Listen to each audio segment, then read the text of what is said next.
And now, the Rink Rap podcast from Forever Blueshirts, talking all things New York Rangers hockey. Here's your host, Jim Cerny.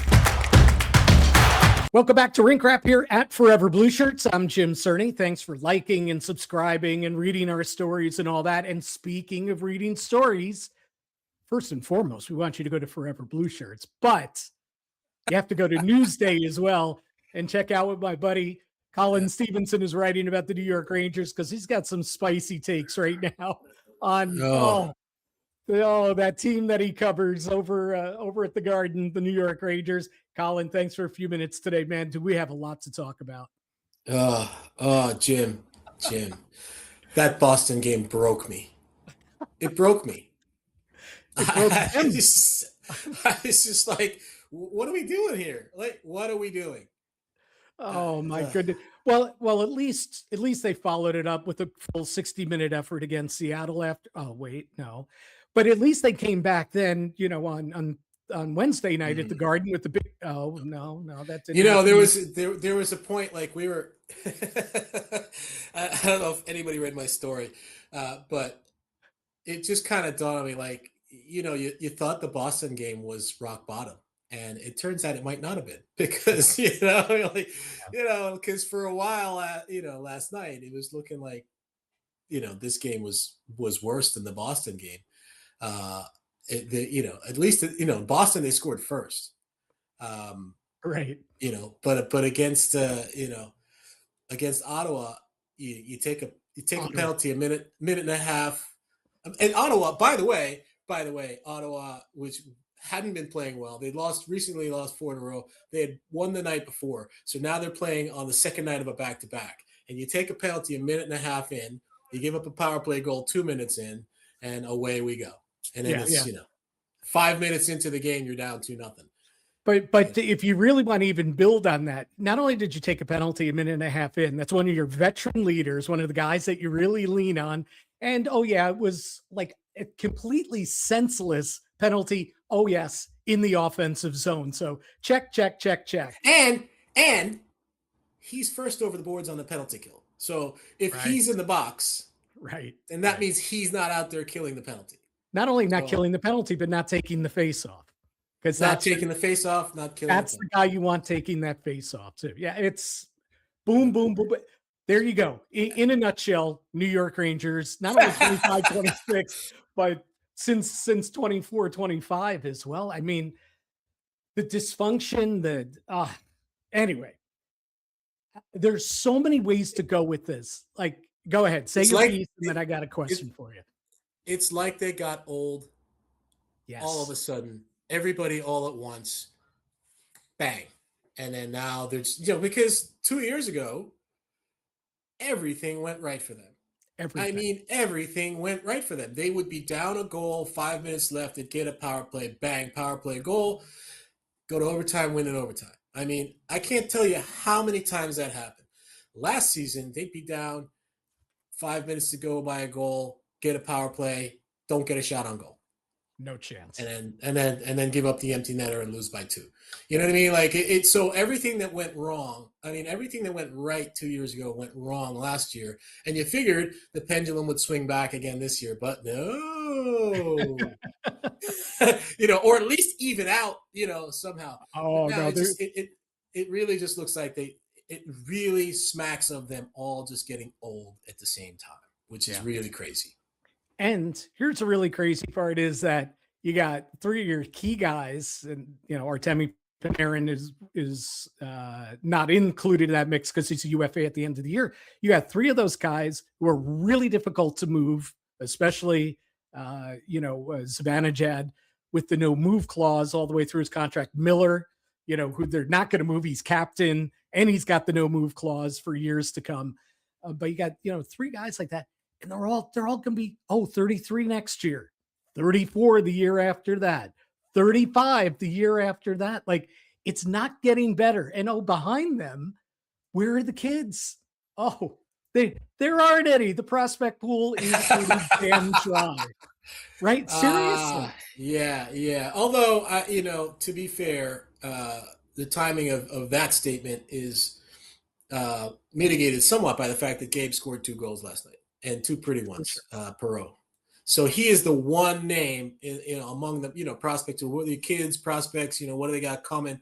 Gabe Perrault is the one guy that everybody agrees on is, okay, this is, he's the number one prospect they got. And, he looked great last night. He scored those 2 goals, pretty finishes both, and driving the net on both. So, that's good. I mean, if nothing else, if you can develop this guy, that would be a step in the right direction.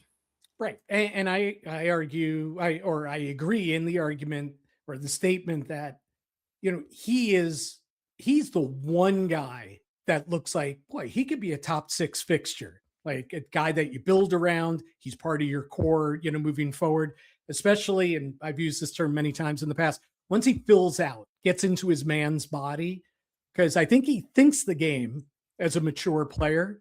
I just don't think physically maybe he's winning enough battles and all at this point. But man, when he gets that open ice, we saw it, with the 2-goal effort, first 2-goal game of his NHL career.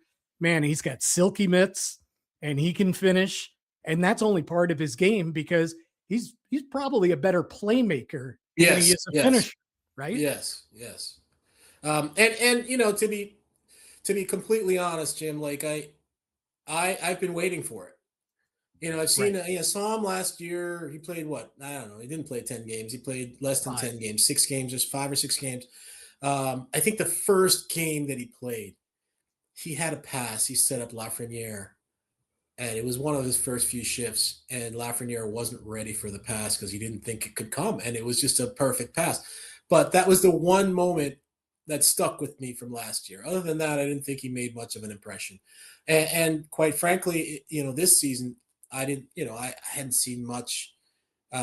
He played well down in Hartford, so he deserved to get recalled. And obviously they need help and they need somebody, and they're trying. But I hadn't really seen all that much from him up until, this game against Ottawa, where he gets the 2 goals, and they're just both pretty and an understanding. Like, the first one is, he's got the goalie sends it out. Spencer Martin sends it out, right? Yep. And Mika collects it on the wall, and Gabe is like flying up the middle. Mika hits him with a pass right on the tape on the middle. He immediately moves it to JT, keeps going, takes a pass from JT, pretty finish. That's goal number 1. And then the other one, he busts a gut to get up on a 2-on-1. Mika makes a pretty pass, and he makes a nice finish. So now okay, that now he's popped. It's the first time I would say that he's popped this season for me. And let's see what you got next. Right. And right, because you got to follow it up. That's what it is in the NHL. It's the consistency. And earlier in the year, Sully was talking a lot about Noah Laba, saying, he's riding the roller coaster. And that's from a coach's perspective. More from the outside, I'm like, boy, this kid, seems to be on a pretty nice trajectory, Laba this season. Again, he's not the talent that Gabe Perrault is, but that role, you could see Laba, and you talk about positives coming out of this season, since we're starting on a positive note, we're going to get to the other crap, but if it's a positive, if Gabe finishes strong and has a nice second half here, and last night's a bit of a springboard. Well, the other part of that is what Laba's given you, because he has all the makings of a top 9 center, a third line center, 3C for years to come. He's got all the intangibles. He's got the speed. He's got the 200-foot game. He can play offensively. So much to like there about him. Just want to get your thoughts about him and, getting to know him this season, what you see in him as a long-term piece. And also it's kind of a 1A, 1B question. The even more surprising rookie in this mix, and that's defenseman Matthew Robertson. What you think about him moving forward as well? So first on Laba, I think he strikes me as, right now, he's the perfect third line center. And I think, potentially could be a nice second line center if things go well. I mean, he strikes me kind of guy that that'll be great in the playoffs. Now they have to get there, and he's got to play some playoff games and stuff. But he's a guy who all along has been a responsible two-way player. I mean, he focuses on on playing defense first in his own end. And so if you have that as a foundation, and then you can also chip in a goal now and again, that's going to make you very, very valuable to good teams. In a way, like, I talk, you and I spoke before we started recording about, a talent drain on the team. And, I've been missing Philip Hedl, who gave them so much in that 3C role, because he wasn't really a 3C, right? He was a top line center who just was behind a couple of guys. And so they had a different kind of third line. They had like a second first line, if you will, or a third first line, if you will. But I think Laba is more of a true, third line guy who could maybe play in a second line situation. He can be, Jordan Stahl. You know what I mean? Like, he's a guy who can check, play defense, a bigger Vincent Trocheck. And, I just looked at it, his stats just real quick.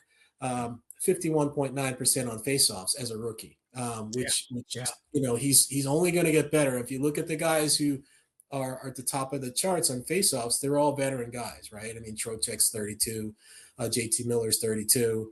All these guys who are really good are all veteran guys. And so here you have a 22-year-old rookie at 51.9%, so that speaks to, his future as a faceoff man. So I can see 3, 4, 5 years down the road, him being a guy that's, playing in all situations, and you're throwing him out there for that crucial D-zone draw, when you're protecting a lead with 5 minutes left in the game. So, yes, I'm very, very impressed with him. And personality-wise, he's a really cool kid. I talked to him, and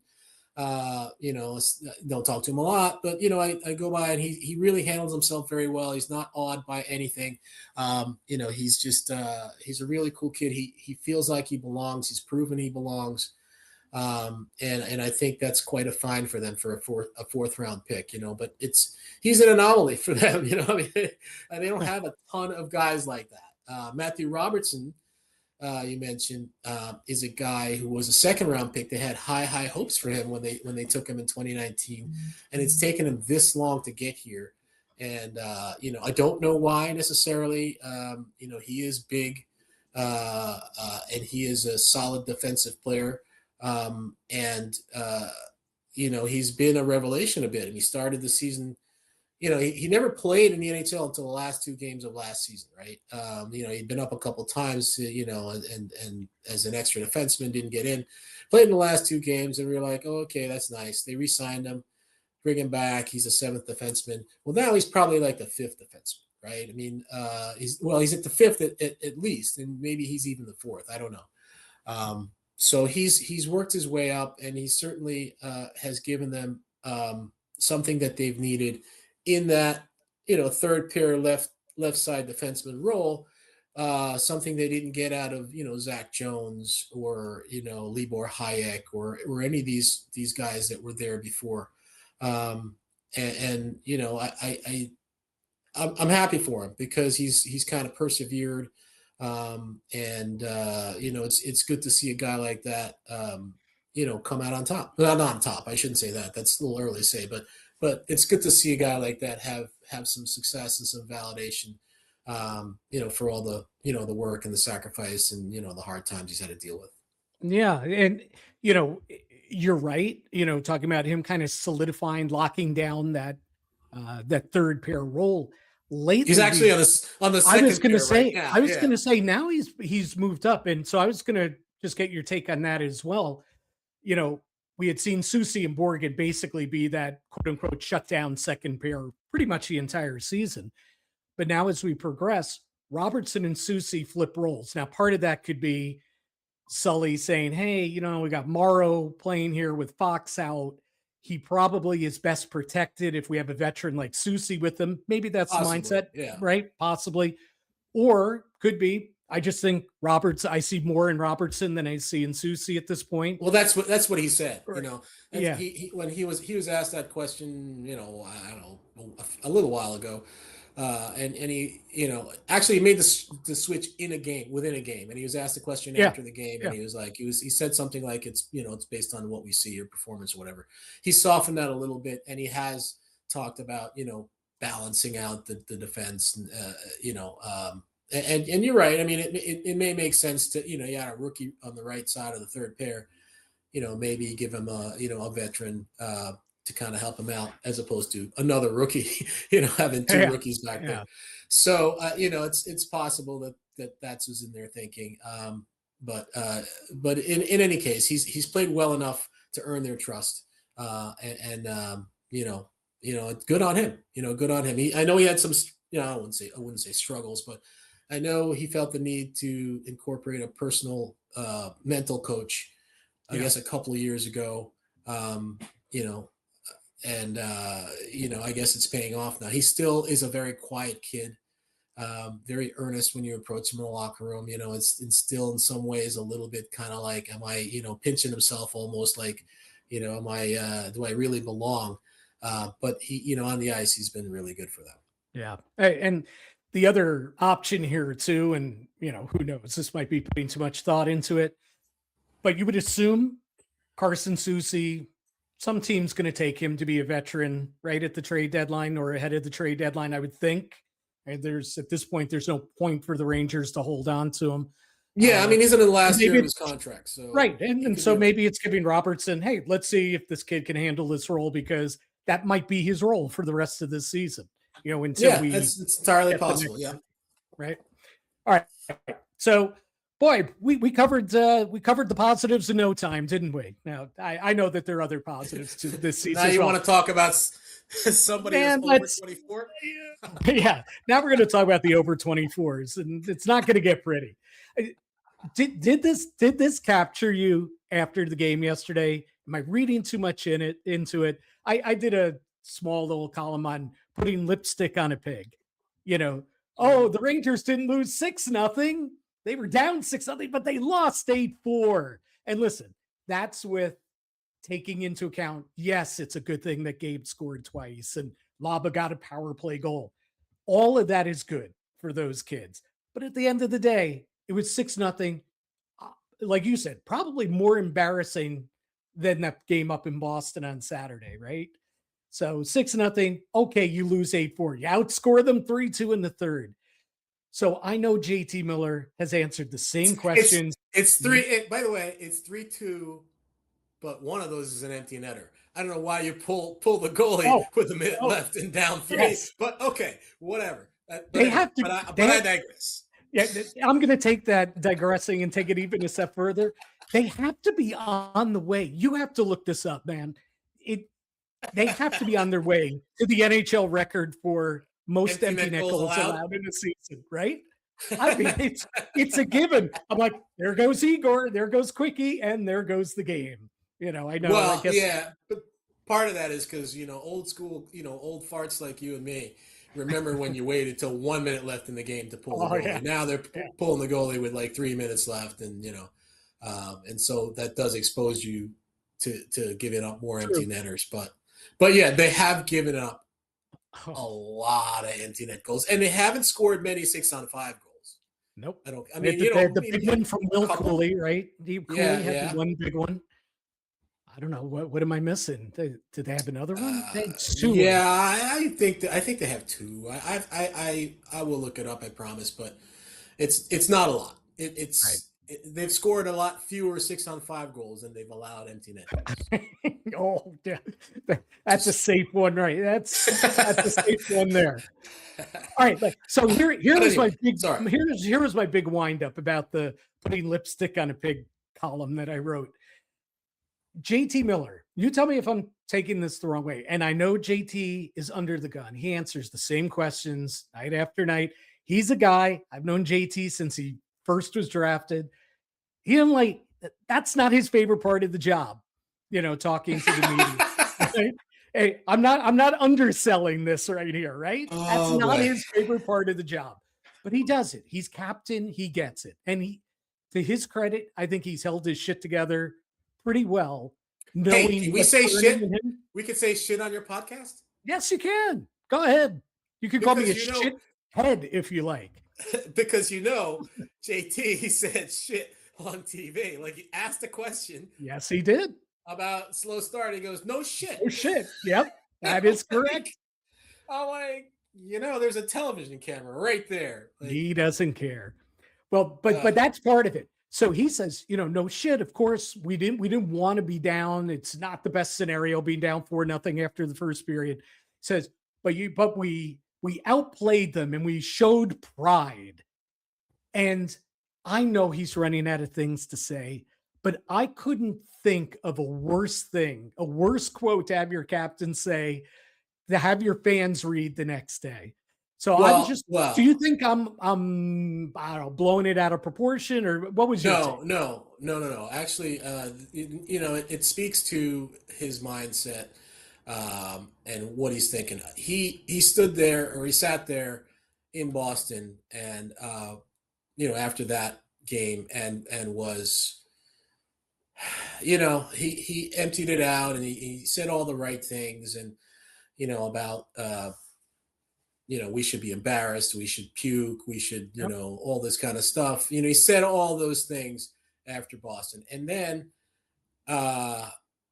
against, who was it? Who did they play Monday? Was it Seattle?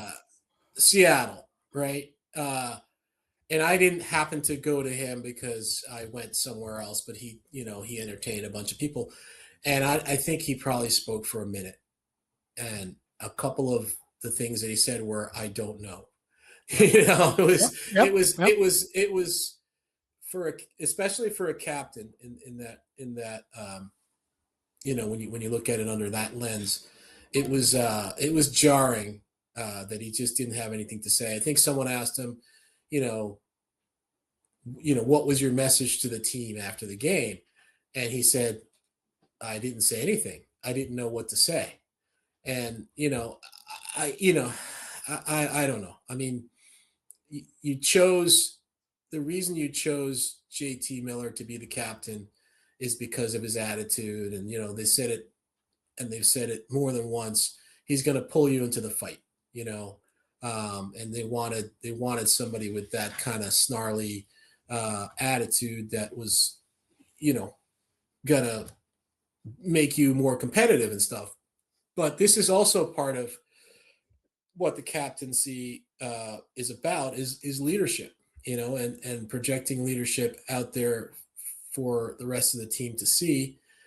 And I think that dealing with the media obviously is part of the job, because that's the message sending that you're putting out for the public, for your teammates to see what you're saying. And yeah, I think the last two games he's not done a very good job of that, and it makes me wonder what's going on in his head. He's taking these losses hard. They're all taking it hard, but you wonder, like, is he at the point where he's so frustrated that he wants to give up? And you can't do that if you're the captain. So, he's gotta, I think, at the end of the day, the most important thing is what you do on the ice, obviously. And what you do in the locker room is probably the second most important thing. What you do to the media, how you handle the media and represent yourself to the media, I think is also very important. Maybe not as important as those first two things, but, you set a tone by how you deal with the media. And, it's tough. He's gotta do better there. It's got to do better there. It's got to do better on the ice. It's been a rough go for him. Has he been healthy at all at any point this season, to your knowledge? Sure as heck doesn't look it. No, I don't believe he has. And quite honestly, I believe, and I was just thinking about this, and I've been thinking about this for a while, but I was thinking about it, I guess, this morning. This whole team is set up, from the minute they got him. He was supposed to be the centerpiece of this team, and everything is kind of supposed to revolve around him. Yes, you have Igor Shesterkin in the goal, and you're going to get good goaltending. Yes, you have Adam Fox to run your power play. But I think, JT Miller was the upgrade that you wanted, right? I mean, he was supposed to be a legit first line center. Certainly not Austin Matthews or Connor McDavid or McKinnon, but a guy who could hang with the Barkovs of the world, right? And if you got that JT Miller, then everything would fall into place. Mika Zibanejad was going to play on his right wing, and so you would upgrade at first line center with JT in the middle. You would upgrade at first line right wing with Mika shifting to the right wing, and everything else would fall into place. And what's happened is, whether it's because of injuries or because of some other reason, JT hasn't been the player that you were hoping and expecting that he would be, right? I mean, he's not a point per game player. I mean, you brought him in because he scored 100 points one year. Now he has, I'm looking up his stats now, 39 games played, 11 goals, 15 assists, 26 points. So 26 points in 39 games. It's not a point per game, obviously. And everything else is not falling into place because that's not, producing what it was expected to produce and supposed to produce. And, again, you mentioned injuries. He suffered a lower body injury in, like the last week of training camp. He obviously was not healthy at the start of the season, so he got off to a poor start. He's battled with, I believe we can say, shoulder injuries. Some of this stuff, they say upper body, but you see where the ice pack is when you go in the locker room, and he's got a shoulder injury that he's been bothered by. He mentioned the fact that he missed 2 games with an injury, and then came back and missed 7 games with the same injury. Yep. We all saw him. He got hit in that Philadelphia game. He got hit right on the right shoulder. So yes, he is banged up in a physical way, and that may be part of the reason why he has not produced the numbers you were hoping for. But and maybe he shouldn't be playing. You know what I mean? Quite frankly, but he's the captain, so he's going to go out there and play at 85%, and then if he can't produce at 100% capacity, we're blaming him. But whatever the reason it is, he's not what he was expected to be and supposed to be. And I think with him not being that, then everything else is not falling into place the way it was meant to. Right. And this most recent stretch, the 5 games, Shesterkin goes down, Fox goes down. I mean, that is a brutal 1-2 punch for any team, much less a team that doesn't have great depth anyway, doesn't score a lot anyway, doesn't win at home anyway, even when those guys are out there. But the warning signals that this could really go south were planted before Igor got hurt. And while Fox was still out the first time, because you saw that defensive structure was crumbling. It wasn't a disaster, but it wasn't nearly as good as it was, right? And you also saw, Jonathan Quick, he's not quite as good as he was in October and November. And those two things have just come together at the same time, at the wrong time for them right now. You talk about perfect negative storms. Yeah, I can't think of a worse thing to happen, knowing that Shesterkin's going to be out for a while. Then Quick's game is declining a little bit here. He hasn't been as sharp, and now he's got to play every other day. Right. Suboptimal for a 40-year-old goaltender. In front of him, that great defensive structure that we talked about all through training camp, and we reveled in the first 6 weeks of the season. Oh yeah, that's been dissipating too. So anyway, I know that's a big wind up to saying, did you kind of see, did you agree? Did you see these warning signals? And so you mentioned the first Fox injury. He missed, was it 14 games? 14. Yeah. And we make a big deal of the power play because, it's what he's known for.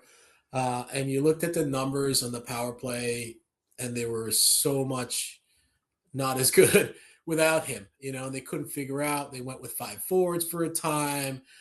They went with Scott Morrow for a time. They gave up a couple of shorthanded goals rather.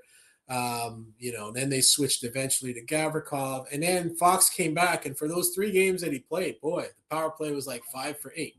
So we make a big deal about, his impact on the power play.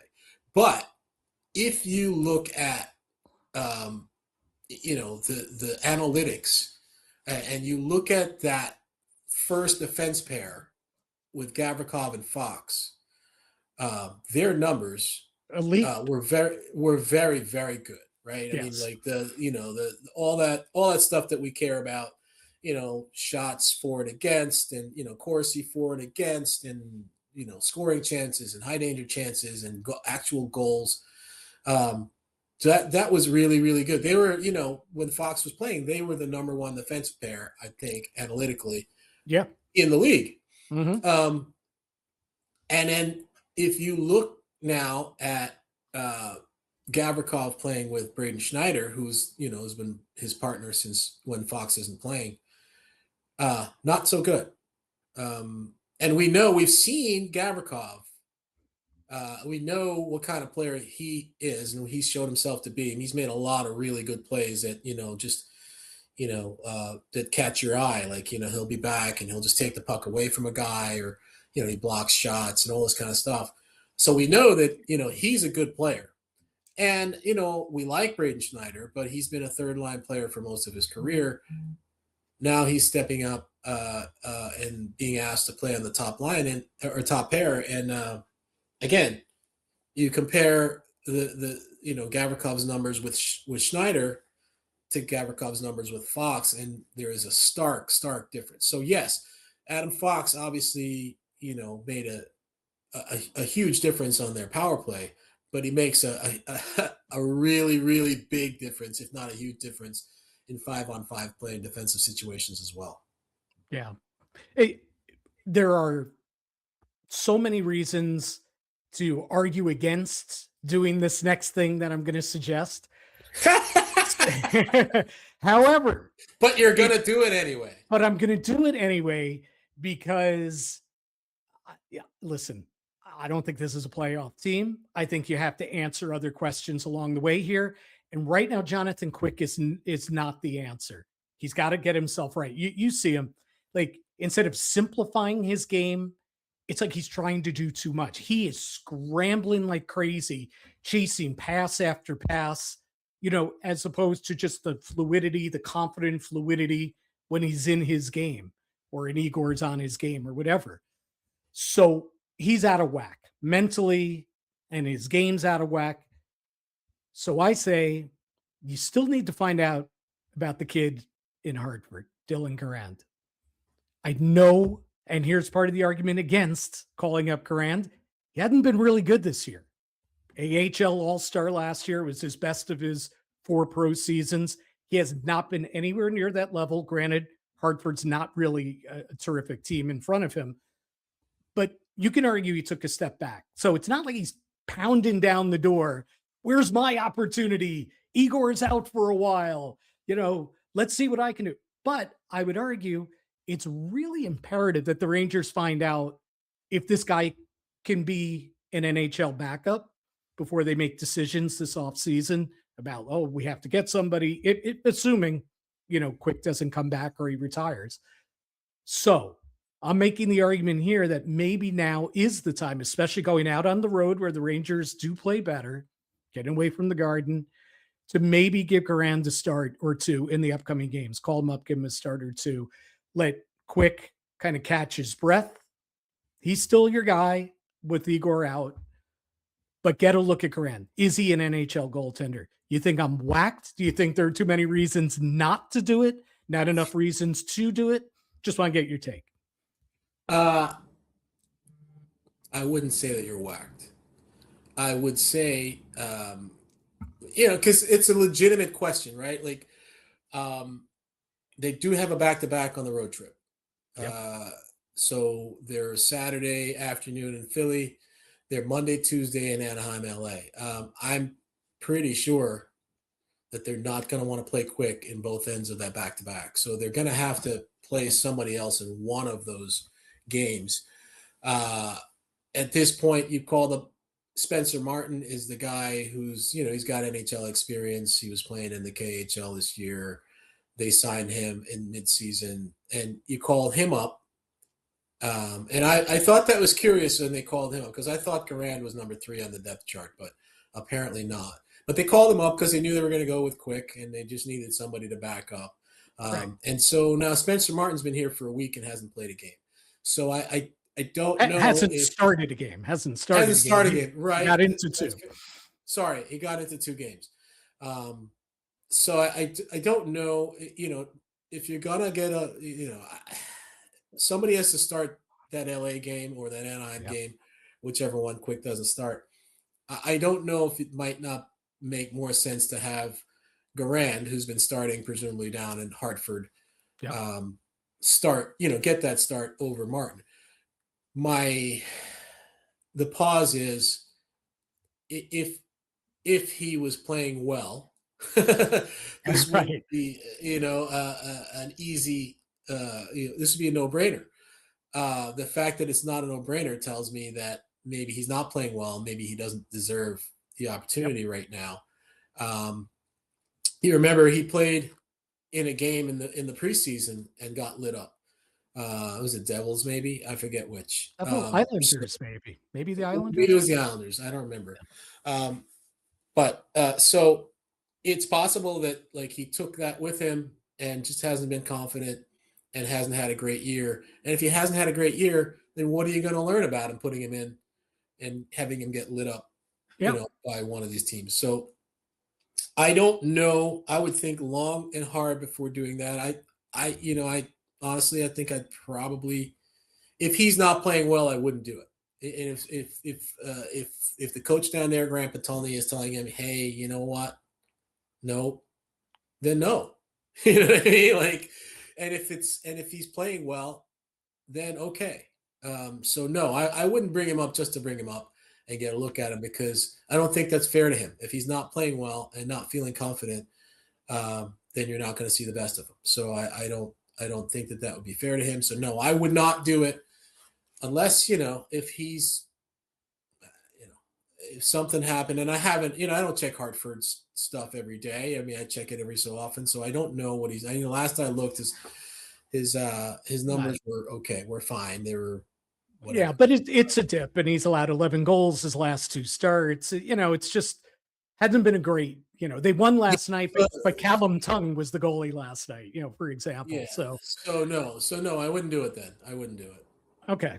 So fair enough. And, I didn't even get into how respected Jonathan Quick is, from his coach and on through the locker room and all that.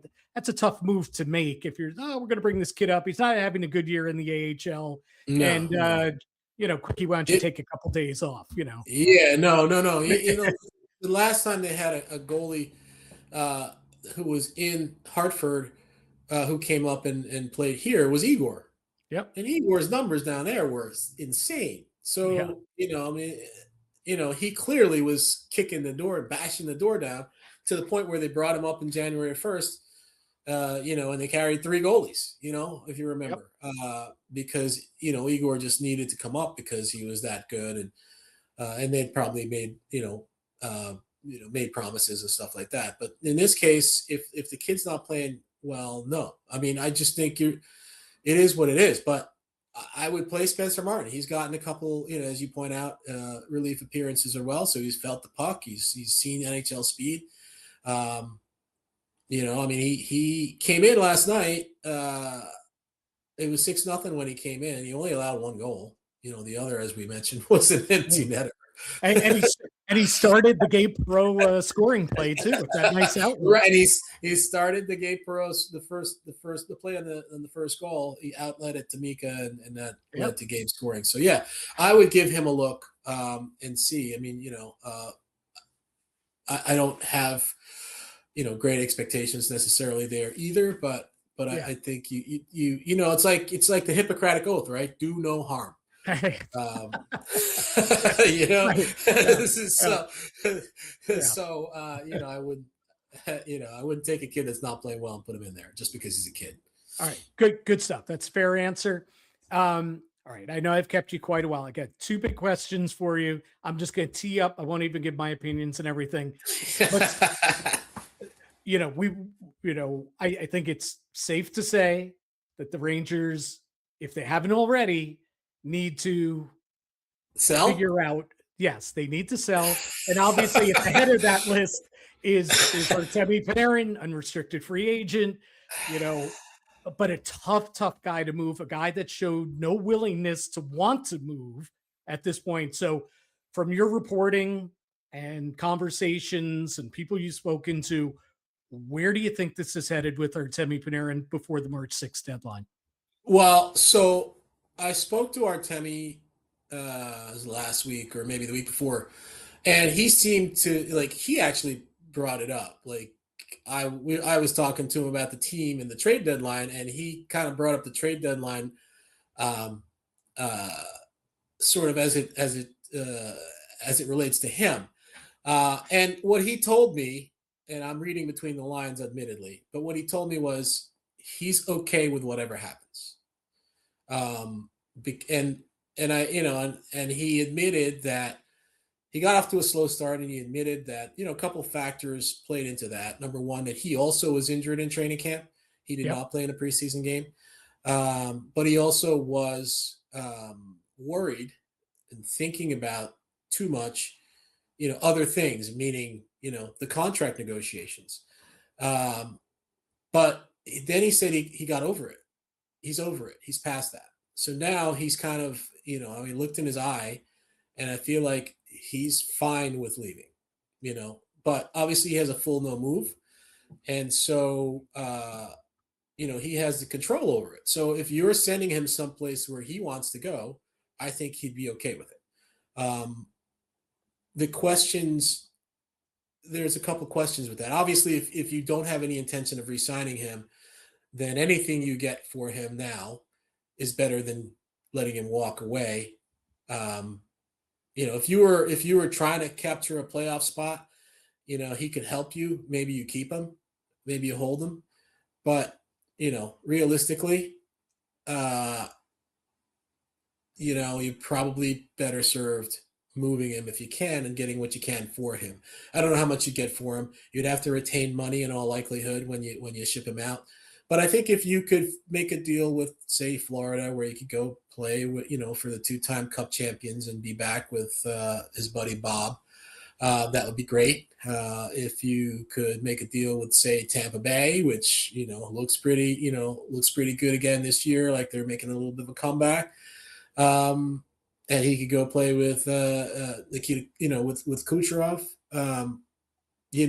I think he'd probably be okay with that if you can make either of those work. So if you can find a place where you can send him where he'd be happy to go and you could get anything for him, I think you would do it. And again, it's got to be a team that can somehow fit him under the cap. Even if you retain salary, that's a hell of a lot of a cap hit, for a lot of these teams to fit in. Yeah, I mean, you might have to do a 3-team, where the Rangers, hold on to half of it, and another team takes 25% of it. We've seen that done before. But if you can do those kinds of gymnastics and make that happen, then you probably do need to make that happen. My question, though, and my moment of pause would be, what's your plan for next year? Yep. Because, right now, this guy drives offense for you. He's your leading scorer. He's always your leading scorer. What do you look like if he's not on your team? Like, who picks up that mantle? Like, who picks in? And it doesn't matter for this year, of course.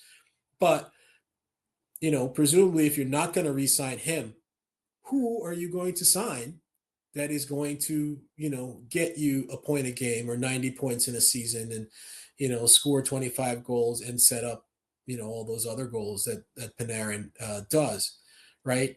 Connor McDavid re-signed with his team. Jack Eichel re-signed with his team. Kirill Kaprizov re-signed with his team. I don't know that there's somebody out there on the free agent market that you could go sign that'll replace what Panarin gives you. So, that's why all these people are like trade Panarin, trade Panarin, trade Panarin. Yeah, it's not quite that easy, because if you had visions of, a retool rather than a full strength rebuild, then you need to replace him somehow in some capacity. And I just don't know how you do that. Right. And this wouldn't even be a question if he was even 30, 31 hitting free agency. He's going to be 34, 35, hitting free agency. That's what complicates everything. Yeah. That's not all, but it's a big part of what complicates the decision for the Rangers. Right. How much are you willing to pay him at that age? And how many years are you willing to give him at that age? But, he's also smart enough to know he's, what I just said. Okay, let me go. Who are you going to replace me with? Right. So he has leverage in that sense. And obviously they're willing to use that leverage. So, this is a very, very difficult one. I don't know, and this is where you talk about the Rangers need to step back and retool and do all that. This could be a long one, Yeah. Because there's not a lot waiting there for you. Right. Well, here's what I would do. Here's what I would do. It says GM Colin. I like this. I would tank the hell out of these last 34 games. Yeah. And try like hell to get one of them top 2 picks. Because that's worked out well for them before. Well, not the tanking part, but. I mean, obviously, I don't know. I don't know how you do it. But, if you remember Chicago, Blackhawks, in the Bedard year, they sold off a lot of pieces, man. There were not a lot of like real NHL players playing in those games down the stretch of that season. You think of Chicago that year, you think of San Jose the next year, and even the year after that. They already got Macklin Celebrini, and they were still selling off pieces and trying to get the number 1 pick last year to get Schaefer. So I mean, that's a legit thing. Like I don't know how these two, McKenna, from what I didn't watch a second of the World Juniors, but my son, who was a big fan, watched a lot of it, and he wasn't necessarily impressed with McKenna. I guess McKenna did not have a great World Juniors. Okay, middling. Yeah. He had some moments. I think it's the expectations. Like people expect dominance, out of the kid. And he wasn't. He had moments and games where he was dominant, and then some of the other games I felt like he was like, he's okay. Yeah, but from what I'm hearing, the Swedish kid was better. Yeah. Right. So now you have a situation where you don't have a Macklin Celebrini or a Connor Bedard, who is by far and away the choice. Right now you have to go in there and say, do I want to take this McKenna kid, or do I want to take the Swedish kid? And do you really trust the management and the drafting record of this club to make the right call there? Oh boy, did you tee up the last question perfectly, because I kind of already know where you stand on this one. But didn't take long. Took less than half the first period, on Wednesday night at the Garden for the fire jury chance to get fired up at MSG. Your take. I know what Jimmy Dolan said, on FAN and, patience and what have you. Your take, Chris Drury, GM, he's going to be the GM at the trade deadline.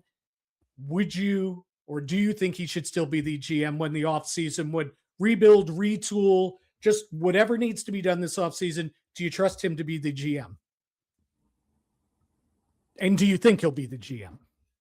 Still two different questions. Yeah, they're two different questions. I think he'll be the GM, and I don't presume to, I don't want to punt on the question necessarily. I probably would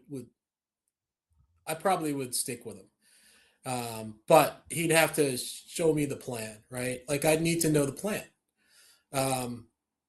how are you going to replace Panarin? Are we going to sell off and try and tank and, maybe shut down JT and play a bunch of guys from Hartford and try and get, get as many of those ping pong balls in that draft lottery as possible. If you do get the number one pick, who are you going to take and why? These are things that I can't, I don't have access to. So I don't feel comfortable saying, whether he should stay or should go. I feel comfortable in saying that I don't think that the owner has any intention of moving on from Drury. I feel pretty solid on that. So, so then if you're not going to move on from him, then you need to support him in whatever way you can. And you need to kind of sign off on, okay, if I'm not going to fire him and bring in somebody else, then I need to listen when he says, hey, this is going to take a few years and I need to be patient with that. But, this owner's not notorious for being patient with like rebuilding stuff. I mean, he signed off on the 2018 rebuild and then got impatient at the end, right when it was almost done. Right. So I don't know where we're going to go, but my feeling is that Drury is going to be safe ultimately. And, I think Mike Sullivan is safe too. Just a quick 30-40 second take to wrap up here. Your take on the job that Sully's done under, not easy circumstances in his first season as coach of the Rangers. I think he's done great. I think, it's tough to look at the results now because of where they are in the standings and with Igor out and with Fox out and with Miller playing at probably less than 100%. But, when earlier in the season, when they were playing solid defense and they weren't turning the puck over as much and they weren't giving up all those grade A chances, that's due to Sullivan, right? Because how many coaches before him came in here and said all those same things? We got to play direct. We got to play north-south. We got to do this. We got to forecheck, blah, blah, blah. And none of them could get these guys to do it. And Sullivan was able to get them to do it. So, that right there, I think tells me that, he's done his part. It's not his fault that, he doesn't have Igor and he doesn't have Adam Fox and, and he's, he doesn't have a fully healthy JT Miller. So I don't think that, I don't think there's anything to worry about with, with Mike Sullivan. I think you got the right coach and you're certainly paying him. so this is true. Yeah. Hey, Colin, great stuff. I know I just wiped out your afternoon. Your editor's calling. You're like, where's that column to Stevenson? Fucking just what are you wasting your time doing that for? Yeah. No, it's fun. It's fun talking hockey and fun catching up as well. Absolutely. Appreciate your time. Keep up the great work this season. Keep your sanity because I know the Rangers are going to keep you on your toes the rest of the way.